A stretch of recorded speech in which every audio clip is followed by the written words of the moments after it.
ओम नमः शिवाय। शिव महापुराण रुद्र संहिता सृष्टिखंड अध्याय 12 शिवलिंगार्चनનો મહિમા।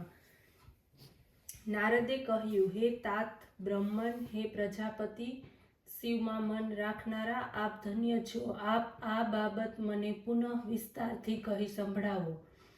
તેના જવાબમાં બ્રહ્મા કહેવા લાગ્યા, એક સમયે હું બધા ઋષિની સાથે ક્ષીરસાગર તરફ ગયો। ત્યાં વિષ્ણુ બિરાજમાન હતા। સઘળા દેવોએ વિષ્ણુની સ્તુતિ કરી। તે સમયે ભગવાન વિષ્ણુ શિવના ચરણકમળનું ધ્યાન કરતા હતા। બ્રહ્મા સાથે દેવતાઓને આવેલા જોઈને ભગવાન વિષ્ણુ શિવના ચરણકમળનું સ્મરણ કરતા બોલ્યા, હે દેવતાઓ, તમે અહીં શા માટે આવ્યા છો? આપને આ વખતે શું કાર્ય છે? દેવોએ કહ્યું, દુઃખને દૂર કરવાવાળા અમે નિત્ય કોની સેવા કરીએ? વિષ્ણુએ કહ્યું, સર્વદા સર્વ સુખને દૂર કરનાર ભગવાન શિવ જ સેવ્ય છે। પ્રત્યક્ષ તમે સર્વ દ્રષ્ટાંત જોયા છે।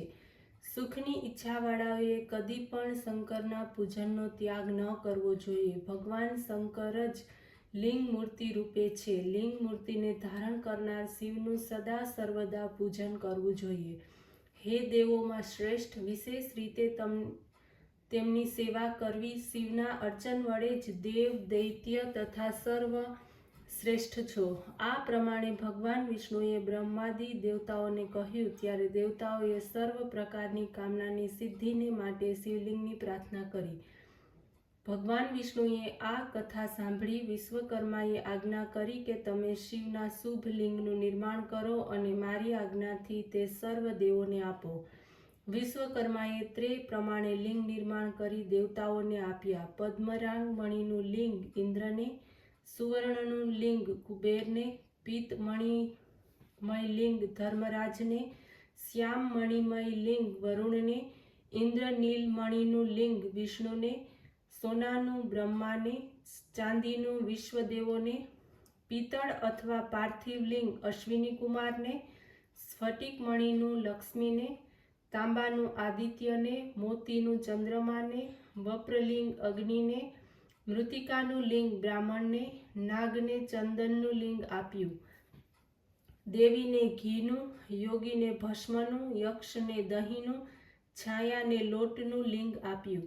આ પ્રમાણે જ્યારે બધાને પ્રાપ્તિ થઈ ગઈ ત્યારે વિષ્ણુજીના વચનોને સાંભળીને હું તથા દેવતાઓ હર્ષ પામતા મારા સ્થાને આવ્યા। પછી મેં દેવતાઓને તથા ઋષિઓને સર્વ પ્રકારની ઈચ્છાઓને આપનારી શિવ પૂજનની વિધિ કહી સંભળાવી। બ્રહ્મા કહેવા લાગ્યા, હે દેવતાઓ, 1000 યજ્ઞ કરતાં તપોયજ્ઞ વિશેષ છે। તપ યજ્ઞ કરતાં જપ યજ્ઞ વિશેષ છે। બધા જ પ્રકારના ધ્યાન યજ્ઞ સર્વોત્કૃષ્ટ છે। ધ્યાન જ જ્ઞાનનું સાધન છે, કારણ કે યોગી ધ્યાન વડે જ સમરરૂપ પોતાના શાંતિ રસને પામે છે। જે ધ્યાન યજ્ઞમાં આસક્ત છે તેની સમીપને ભગવાન શંકર સદા રહેતા હોય છે।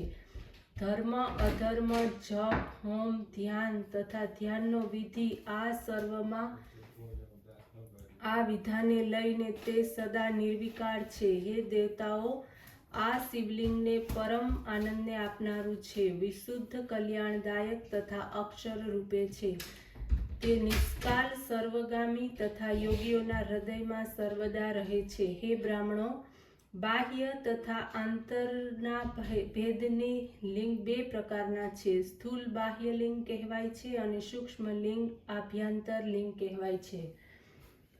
કર્મયજ્ઞમાં પ્રીતિ રાખનાર સ્થૂલ લિંગને પ્રેમ કરે છે। જે આ તત્વને જાણતો નથી તેને ભાવના માટે સૂક્ષ્મ તથા સ્થૂલ વિગ્રહ થયેલ છે। જે પ્રત્યક્ષ નથી તેવા આધ્યાત્મિક સૂક્ષ્મ લિંગ તથા સ્થૂલ લિંગમાં પૂજાની કલ્પના કરવી। જ્ઞાનીઓ માટે સૂક્ષ્મ લિંગ નિર્મળતાના કારણરૂપ છે। તે અવિનાશી ભગવાનને લઈને પ્રત્યક્ષ થાય છે, જ્યારે અયોગીને સ્થૂલ લિંગ ઉત્કૃષ્ટતાને આપનારું છે।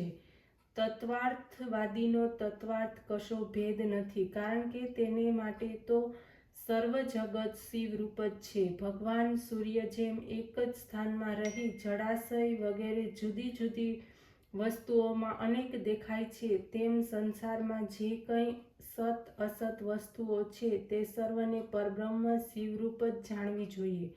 આવું તત્વાધાન ન થાય ત્યાં સુધી પ્રતિમા પૂજન આવશ્યક છે. જ્ઞાની માણસો તો જળ કમળવત રહેતો હોય છે, ઘરમાં રહેતો હોવા છતાં કર્મના બંધનથી તે લોપાતો નથી. સઘળા સંસારીઓના હૃદયમાં સાક્ષાત પરમેશ્વર રહેલો છે.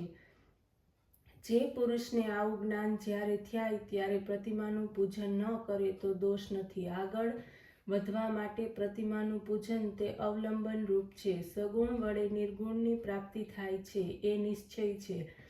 પ્રતિમા વિના ગંધ, અક્ષત, ચંદન પુષ્પાદિક કશું થઈ શકતું નથી. તેથી જ્યાં સુધી વિજ્ઞાનની પ્રાપ્તિ થતી નથી ત્યાં સુધી બરાબર પ્રતિમાનું પૂજન કરતા રહેવું જોઈએ. જેમ મિલન વસ્ત્ર પર સારા રંગ ચડે છે તેમજ નિર્મળ દેહના દેવોની સારી રીતે પૂજા કરવાથી જ્ઞાનનો રંગ લાગે છે તથા વિજ્ઞાન ઉત્પન્ન થાય છે. મૃત્તિકા કે પાષાણમય દેવ પણ જે કાર્ય કરી શકતા નથી તે કાર્ય વિજ્ઞાની દર્શન માત્રથી જ કરે છે. જ્યાં સુધી ગૃહસ્થાશ્રમમાં રહેવું ત્યાં સુધી પ્રતિમામાં પંચદેવતાનું ન પૂજન કરવું અથવા તો કેવળ શિવનું જ પૂજન કરવું જોઈએ, કારણ કે તે સર્વનું મૂળ છે. એકમાત્ર શિવના પૂજનથી સર્વ દેવોનું પૂજન થાય છે.